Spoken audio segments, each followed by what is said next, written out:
Trebor Inn Mansion. Who remembers Trebor Inn, Guilford, Maine, the most haunted mansion in the state of Maine? I remember it very well, and so does Gypsy. This is what's left without the trees. You're going to hear my story about Trebor Inn and how I was burned out. Beautiful, wasn't it? All these trees gone. This was a memorial for the butterflies, the monarchs, gone. All this, gone. More beautiful trees and landscaping, gone. Who was in my bedroom, deputies? There's Tommy or Robert looking out for me. The vets would have looked really cool in this car, wouldn't they? But you see, the police and the politicians and their do-boys, they took it all away from, not me, but the veterans and everybody that could have been happy and lived and been prosperous at it in the little town of Guilford, Maine. P.S. If you see this out there, just know it was stolen. The fire marshal tried telling me that this burned with the fire. Can you tell me how stupid that sounds for a fire marshal for the state of Maine to say cast iron wood stove burned with a fire? And I'm going to keep that light on. For you that don't know, Trebor Mansion was built back in the 1800s. People didn't even know about it. There was a lot of activity that happened there, a lot of kids that died, toddlers per se, babies. People went to crazy houses, whatever. Trebor Mansion also was the mansion that was a hosting grounds for Senate meetings. Now, I mind you, Robert was running for Congress, and he had a lot of information about the White House sex scandals when he passed away. But I was approached by the male subject named Dale, who had a conversation with my Uncle Robert. And I call him my uncle, maybe not by blood, but it is what it is. And the fact is that Robert probably shouldn't have died when he did, and the mansion shouldn't have been burned down when it was. Is that I was burned out of 2 homes, and I'm not sleeping still because of the unsolved situations. Now, when I tell you I was burned out, I've reported it since 2019, and it happened after I announced that I was running for state rep with the intent, and the fact that my daughter had been found after being reported missing in Somerset County. So in 2019, we'll start with the Trebor Mansion. I resided in that home. The power was still on in my name. I was asked if I had a different place I could go by 2 deputies that approached me back in October of 2019.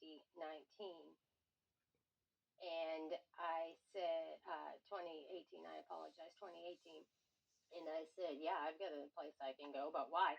And they told me there was a lot of frivolous activity going around in the area of that home, and they were worried. The one officer deputy was worried about my safety. Now, he works for the GOP.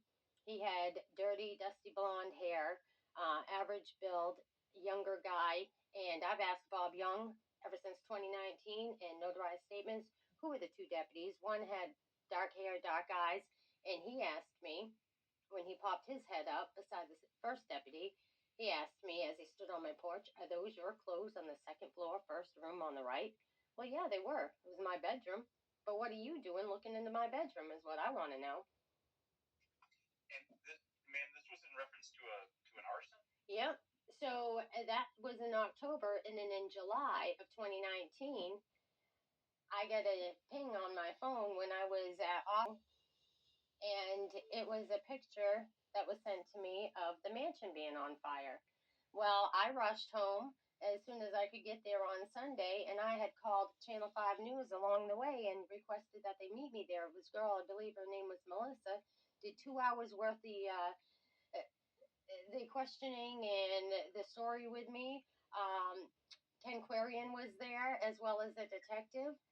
And they told her not to air it until they questioned me. So they asked me to go up with them to the police department in Guilford, and I did. Hang on just a second, ma'am. In 2019, because you're talking about 2 fires, right? 2019. 2019, Trebor Mansion, Guilford, Maine. Okay, so the first one's in Guilford. Okay.